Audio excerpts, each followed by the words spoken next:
I want to call attention to some of the comments Trump made recently when questioned about his plan to pay for the salaries of government workers in the midst of the ongoing shutdown.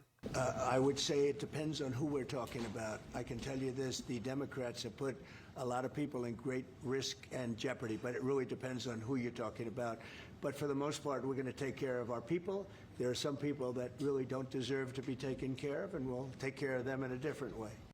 So, to put this into context, here we have the President of the United States saying that he has full intentions to take care of his people, but that he plans to take care of other people, namely the Democrats, who he says have put these other people into trouble, in a different way.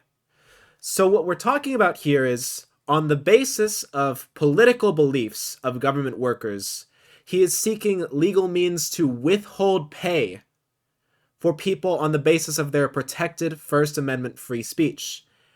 And this is not even close to the first time we've seen this administration take brazen assaults on the First Amendment. We had the FCC chair going on a live podcast in front of millions of people saying that we can do this the easy way or the hard way with regards to Jimmy Kimmel, and then promptly having his show removed from the air. In addition to censoring comedians on public TV, we've seen him arresting people for burning the flag, which has been ruled time and time again to be protected First Amendment speech. Only days ago, Nick Sortor was assaulted in Portland by a flag burning mob, and we've made it 1 year penalty for inciting riots. We took the freedom of speech away because that's been through the courts, and the court said you have freedom of speech. But what has happened is when they burn a flag, it agitates and irritates crowds. They've never seen anything like it on both sides, and you end up with riots. So we're going on that basis. We're looking at it not from the freedom of speech, which I always felt strongly about, but never passed the courts. And so I think what we know is that we are fully aware of where Donald Trump stands on the issue of free speech and the First Amendment. He's not hiding his views. And although there are people who are spending their lives sitting in delusion, unable to accept the words their president is speaking to them, still living in the lie that somehow the Republicans are the party of free speech, we're seeing time and time again this is obviously not the case. For the people who spent so many years complaining about how Joe Biden, Hunter Biden laptop, they're hiding it, there's not a single ounce of remorse or just consistency on the issue of free speech. They have nothing to say. These people do not believe in your or my human rights. These are people who are fundamentally opposed to our system of democracy and the Constitution. And while I'm sure a lot of the right-wing centrist comedians on their podcasts don't even really know what the fuck is going on, there is absolutely a cornerstone of the Republican Party right now that simply does not believe in democracy, does not believe in free speech, does not believe in our human rights. And that is the fight we are having right now. So, to remind you about the shutdown, this is a government shutdown that started October 1st. We are now on the day of October 13. Senators such as Bernie Sanders and 44 other Democratic and independent senators have made it very clear they have no intention to pass a continuing resolution that will cut healthcare subsidies for 20 million Americans. And yet, here we are. The Speaker of the House, Mike Johnson, has refused to draft new legislation which would carry bipartisan support in the Senate, and instead has decided to send his party on a fourth week of vacation. Paid vacation, by the way, while our government workers are receiving no pay. That is right, the Republican House of Representatives members that we elected are currently sitting on a paid vacation at the behest of their leader, Mike Johnson, and not only of that, but as of today have extended it to a fourth week. They are refusing to draft legislation to put an end to this madness. And so you might think to yourself, the government shutdown. This must be the big story right now. This must be what's going on in the news.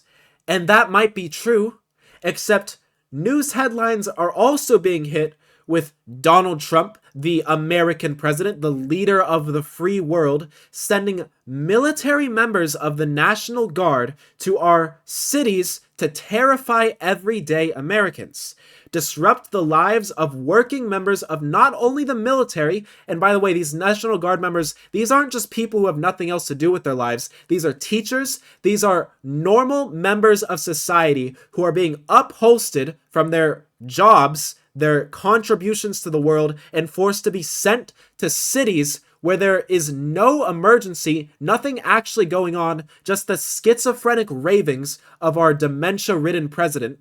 And all for what?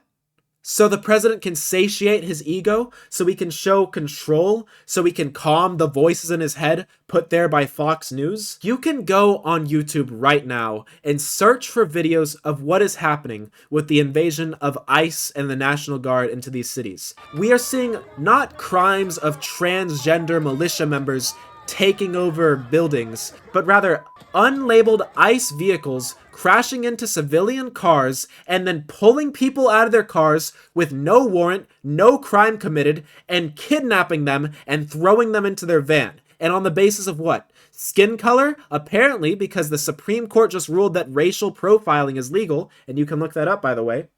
These are not federal agents. This is not a normal clip you are watching in front of your eyes. These are secret police. These are masked members of Trump's personal enforcement arm that are kidnapping brown people on the basis of them having thought crimes or looking the wrong way. The criminals in our countries aren't random Mexican 40-year-old women selling corn on the streets. They are the felon convicted who is sitting in the office of the presidency. They are the border czar Tom Holland, who accepted a $50,000 cash bribe in a cartoon money bag from FBI undercover agents who received no prosecution, who had the charges against him never even brought up because the president doesn't care about draining the swamp. The criminals in this country are the secret police running around in masks, kidnapping members of our communities, and the convicted felons sitting in the White House, the billionaires issuing gold statues as bribes to our egomaniac, mentally retarded leader so they can get tax breaks under the big beautiful bill. When you are looking for people who should be put in prison for their crimes against our country, don't look for the transgender people trying to live their lives, the legally immigrated asylum seekers who are going through the correct processes as legally stated under our code of law. Look instead at the criminals sitting in the White House running our government, spitting in our faces, hoping we'll be so distracted by TikTok and YouTube Shorts that we won't see exactly what they're doing right out in the open.